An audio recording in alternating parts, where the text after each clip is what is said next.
glimpse of the Navy of tomorrow, the USS Boston, America's first guided missile cruiser, in action off Cuba.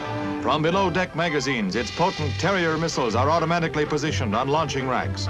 Ship and missile were designed for each other in what engineers call an integrated weapons system, lethally efficient. This cruiser mounts no big guns. One of its missiles can sink any enemy ship, or with an atom warhead, smash an enemy base. A full salvo can be aimed and fired in seconds, guided to target while in flight. With the advent of the USS Boston class, the guided missile comes into its own at sea. The new combat punch of the surface Navy.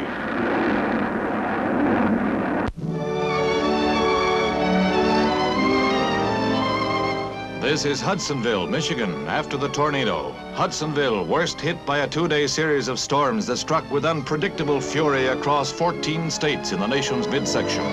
13 were killed in Hudsonville, 17 all told in Michigan, 8 in Wisconsin, 5 in Oklahoma, 4 in Tennessee. Total 43.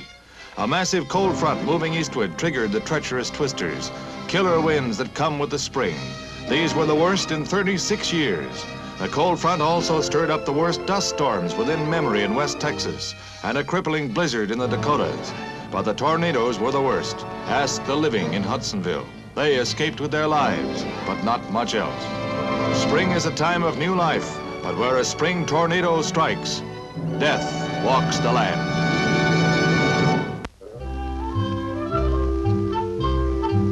Is this a creature from outer space trying its land legs on planet Earth? No, it's a robot weather station being tested at the Naval Research Laboratory for use in the Antarctic. It's nicknamed Grasshopper. Ingeniously, it stands up, raises its own antenna and other devices for weather recording. Plans are to drop it by parachute onto the polar ice cap. Once in operation, the battery-powered robot transmits via radio vital data on wind speeds, temperature, pressure, and other weather information. Its signals can be heard 800 miles away. The data transmitted is received in code on a tape recorder. If a thing like this makes the weatherman obsolete, we'll be blaming bad weather on a grasshopper. Or is that cricket?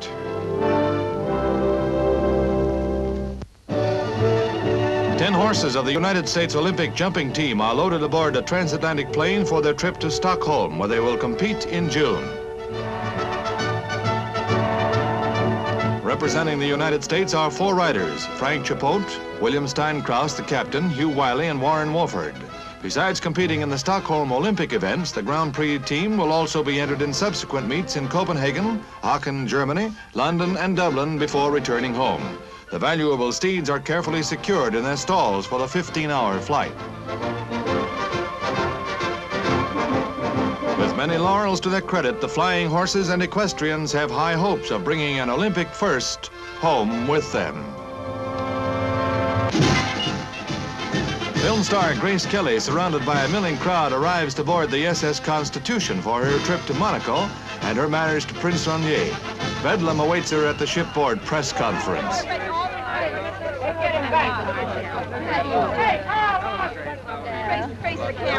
I hope for a large family, says Grace.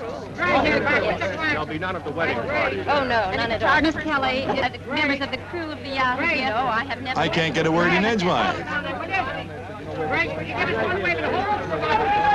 Bon voyage, Grace. America wishes you happiness.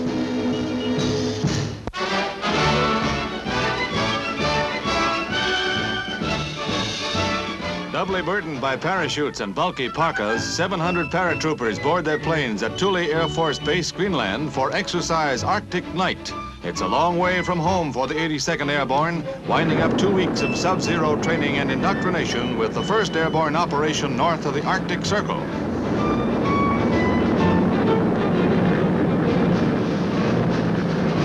The Joint Air Force and Army maneuver brings to the highest peak modern tactics for combat at the top of the world. Something new for this frosty wasteland where mere survival has always been a full-time job and warfare unknown. But war today is no respecter of geography. The mock battleground is a frozen fjord, a layer of ice 55 inches thick. Sounds cold, looks cold. It is cold. Here's how to keep warm when they stop moving. Dig snow shelters, simple and effective. The outcome of exercise Arctic night, victory for the airborne over the world's least livable terrain and climate.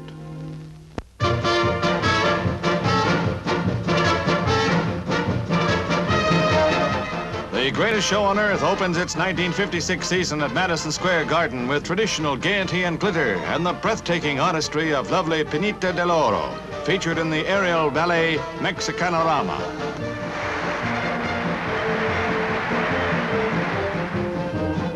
Appearing for the first time in America is the balancing wizard Titos. He uses his head and manages to get along nicely.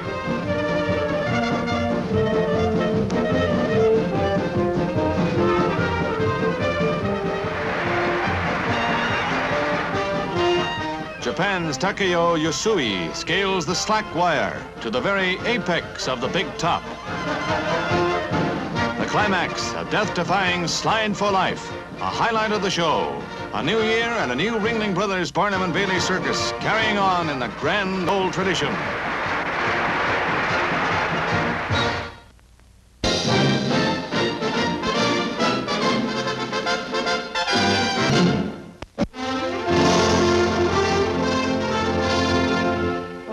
At Brooklyn Navy Yard, the new Queen of the Fleet is commissioned with top brass from the Secretary of the Navy on down, present for the notable occasion. Captain Robert Stroh takes command of the 60,000-ton carrier USS Saratoga, the biggest and most powerful vessel afloat. Special attention was given crewmen's comfort in her design, which also provided unmatched plane handling facilities, key to her striking power. The new Saratoga, sixth Navy vessel to bear the name, would dwarf her World War II namesake with its giant flight deck, 5 city blocks long, 1 block wide, and its complement of 100 jets and crew of 3,500. The greatest one-ship concentration of naval power ever built. Truly the new Queen of the Seas.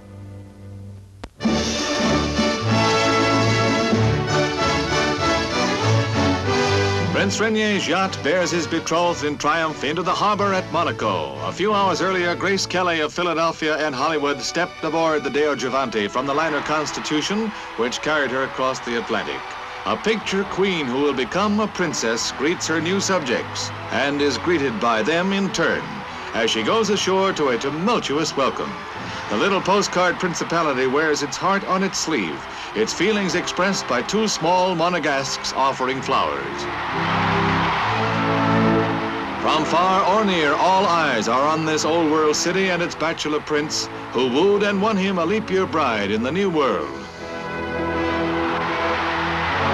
Through streets decked with American and Monacan flags, he whisks her off to his pink and white castle on the eve of the wedding of the year.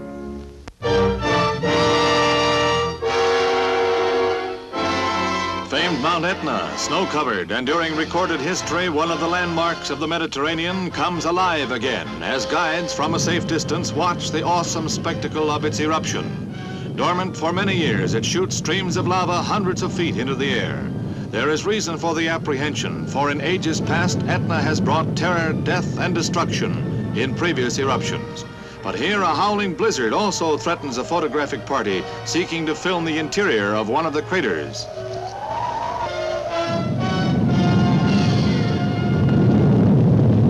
Flames and ice, the eternal riddle of Mount Etna, tempestuous sentinel of the Mediterranean. An 80-year-old landmark in Vienna goes up in smoke as fire of undetermined origin consumes the ancient stock exchange. Built in 1877, it was one of the scenes of many famous European financial transactions until the Nazi invasion, and one of the finer examples of Viennese architecture.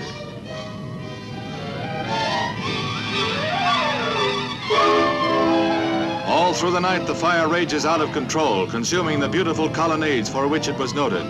After the coming of peace to Austria, the building was used as a merchandise market.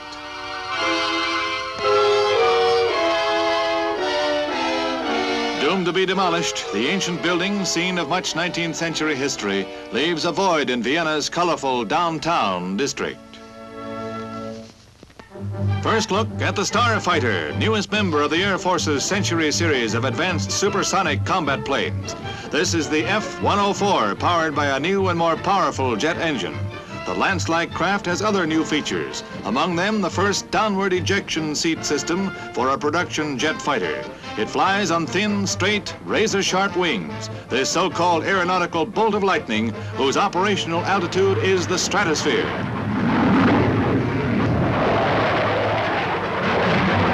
Described as the most advanced plane of its type, the Lockheed Starfighter goes through its paces. Defense Department films record the premiere of a new star blazing in the sky. At San Francisco State College, an all-out campus blood drive brings the gift of life to one student, Jim Garner, who, despite his need of a daily transfusion, has married, has a healthy, sturdy son, and is earning a college degree in social welfare. His fellow students have already given 500 pints of blood to keep in check the rare form of hemophilia that requires a pint of fresh globulin daily to prevent agonizing, eventually fatal bleeding. This day is the supreme effort, San Francisco State's graduation gift to Jim Garner, 200 days of life. Jim's problems aren't solved for good, but it's a great assist to bolster the rare qualities of courage and good cheer that have carried him this far and won so many friends.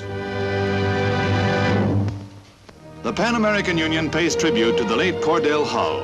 Isabel and Marcela Delgado, daughters of the chairman of the Council of the Organization of American States, unveil a bust of the Nobel Prize-winning Secretary of State, the architect of the Good Neighbor policy. Milton Eisenhower speaks as personal representative of the president. The Western Hemisphere honors a man whose achievements transcended the politics of his time.